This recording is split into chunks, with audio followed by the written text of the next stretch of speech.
నిరుపయోగంగా ఉంది కాబట్టి వికారాబాద్ జిల్లా తాండూరులోని పోట్లీ మహారాజ్ దేవాలయ పాలకవర్గ ప్రమాణ స్వీకారోత్సవం ఘనంగా జరిగింది. ఈ కార్యక్రమానికి ముఖ్య అతిథిగా ఎమ్మెల్యే మనోహర్ రెడ్డి హాజరయ్యారు. ఎమ్మెల్యే సమక్షంలో కమిటీ సభ్యులు ప్రమాణ స్వీకారం చేశారు. ఈ సందర్భంగా ఆయన మాట్లాడుతూ దేవాలయాల అభివృద్ధికి కృషి చేస్తానని చెప్పారు.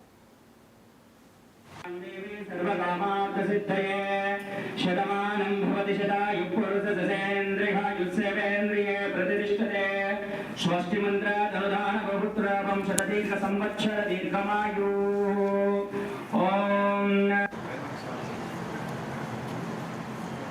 ఉంచి ఈ గురుతర బాధ్యతను అప్పగించినటువంటి శాసనసభ్యులు శ్రీ బొయ్యేని మనోరెడ్డి అన్న గారికి మరియు శ్రీనివాసరెడ్డి అన్న గారికి పెద్దలందరికీ ధన్యవాదాలు. శ్రీ సద్గురు పోట్ల మహారాజ్ అభివృద్ధి సహకారం శాయశక్తుల కృషి చేస్తాను. మరియు అన్నగారి సహకారంతో ఇక్కడ ఉన్న కొన్ని షాపింగ్ కాంప్లెక్స్ మరియు ఇక్కడ భోజనశాల అరేంజ్మెంట్స్ ప్లేసెస్ షాపింగ్ కాంప్లెక్స్ను ఖచ్చితంగా అన్నగారి సహకారం ఫుల్గా ఉంటుంది కాబట్టి నేను ఖచ్చితంగా ఆ యొక్క కార్యక్రమాన్ని చేపడతానని సభాముఖంగా తెలియజేస్తాను. పోట్లీ మహారాజ్ టెంపుల్ అనేది తాండూరులో ఒకటి మొట్టమొదటిగా భద్రప్ప గుడి అయితే సెకండ్ పోట్లీ మహారాజ్ గుడి. ఎటు నుంచి తాండూరు ప్రజలు ఒక శుభకార్యాన్ని చేసుకోవడానికి వెళ్ళాలంటే ఫస్ట్ వెళ్తూ అయినా సరే దర్శనం చేసుకొని ఈ రెండు టెంపుల్తో పాటు కాళికాదేవి గుడిని కూడా ఈ మెయిన్ రోడ్లో ఉన్నటువంటి వాటిని దర్శనం చేసుకొని వెళ్తుంటారు. ఇది చాలా పురాతనమైనటువంటి గుడి. ఈ టెంపుల్కి నూతనంగా మన ప్రసాద్ గౌడన్న గారు ఎన్నుకోవడం, అలాగే ఆ కార్యవర్గం వారందరూ కూడా నేను కంగ్రాచులేషన్ తెలియజేస్తూ, ఇక్కడ ఉన్నటువంటి ఈ టెంపుల్లో చాలా సమస్యలు ఉన్నాయన్న. సరఫ్ ప్రభాకర్ బ్రాహ్మణ్ అంకుల్ గారు మన శివాలయాన్ని ఖచ్చితంగా కావాలనే ఉద్దేశంతో ఎంతో ఆయన ఒక చిరకాల కోరిక అనుకోండి, ఎన్నో రోజుల నుంచి ఆయన తిరుగుతూ ఆ మున్సిపాలిటీ చుట్టూ కానీ అక్కడ కానీ ఇక్కడ కానీ వాటిని ఖచ్చితంగా గుడి చేయాలనే ఒక కోరిక. పోట్లీ మహారాజ్ టెంపుల్ అనేది తాండూరులో ఒకటి మొట్టమొదటిగా భద్రప్ప గుడి అయితే సెకండ్ పోట్లీ మహారాజ్ గుడి. ఎటు నుంచి తాండూరు ప్రజలు ఒక శుభకార్యాన్ని చేసుకోవడానికి వెళ్ళాలంటే ఫస్ట్ వెళ్తూ అయినా సరే దర్శనం చేసుకొని ఈ రెండు టెంపుల్తో పాటు కాళికాదేవి గుడిని కూడా ఈ మెయిన్ రోడ్లో ఉన్నటువంటి వాటిని దర్శనం చేసుకొని వెళ్తుంటారు. ఇది చాలా పురాతనమైనటువంటి గుడి. ఈ టెంపుల్కి నూతనంగా మళ్ళీ ఒక మంచి అవకాశం వచ్చింది.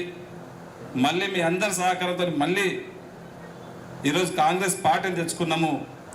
మళ్ళీ ఆ రోజు నుంచి ఈ రోజు వరకు టెంపుల్కు డెవలప్మెంట్ చేసినటువంటి పాపన ఎవ్వరు కూడా ఓలేరు గత పాలకులు. మళ్ళీ టెంపుల్ని ఖచ్చితంగా పునర్నిర్మించాలి. టెంపుల్లే కాకుండా ఈ దుకాణ సముదాయాలను కానివ్వండి, ఇక్కడ ఉన్నటువంటి ఇళ్ళనే కానివ్వండి, దీన్ని మళ్ళీ ఒక తాండూరుకు ఒక మంచి వైభవం తీసుకురావాలంటే మళ్ళొకసారి ఆ కుటుంబంలోకి పెట్టాలా, వారి చేతుల మీదకి చేయాలని చెప్పి ఒక మంచి సంకల్పంతోనే నేను ఈరోజు ప్రసాద్ గారిని చైర్మన్గా చేయడం జరిగింది. దీంట్లో వేరే ఉద్దేశం ఏది కూడా లేదని చెప్పి నేను మొన్న ఆ పేపర్ ఇచ్చిన రోజే తనకు చెప్పడం జరిగింది. వారికి కానీ వారి పాలక వర్గానికి కానీ గతంలో నేను ఎమ్మెల్యేగా గెలిచిన తర్వాత ఈవోని పిలిచి అడిగిన దీని పరిస్థితి ఏముందని చెప్పి దాదాపు 7,000 నెలకు ఆ 32 షాప్ల రెంట్ వస్తూ ఉన్నది. 18,000 ఎంత 28,000 రూపాయలు రెంట్ వస్తూ ఉన్నది షాప్లకు కానీ 6 ఇండ్లకే కానీ. స్కూల్ ఉన్నది, స్కూల్కు 8,500 రెంట్ వస్తుందని చెప్పిండు. మళ్ళీ ఒక మంచి అవకాశం వచ్చింది. మళ్ళీ మీ అందరి సహకారంతో మళ్ళీ ఈరోజు కాంగ్రెస్ పార్టీని తెచ్చుకున్నాము. మళ్ళీ ఆ రోజు నుంచి ఈ రోజు వరకు టెంపుల్కు డెవలప్మెంట్ చేసినటువంటి పాపన ఎవ్వరు కూడా ఓలేరు గత పాలకులు. మళ్ళీ టెంపుల్ని ఖచ్చితంగా పునర్నిర్మించాలి. టెంపుల్లే కాకుండా ఈ దుకాణ సముదాయాలను కానివ్వండి, ఇక్కడ ఉన్నటువంటి ఇళ్ళనే కానివ్వండి, దీన్ని మళ్ళీ ఒక తాండూరుకు ఒక మంచి వైభవం తీసుకురావాలంటే మళ్ళొకసారి ఆ కుటుంబంలోకి పెట్టాలా, వారి చేతుల మీదకి చేయాలని చెప్పి ఒక మంచి సంకల్పంతోనే నేను ఈరోజు ప్రసాద్ గారిని చైర్మన్గా చేయడం జరిగింది. దీంట్లో వేరే ఉద్దేశం ఏది కూడా లేదని చెప్పి నేను మొన్న ఆ పేపర్ ఇచ్చిన రోజే తనకు చెప్పడం జరిగింది.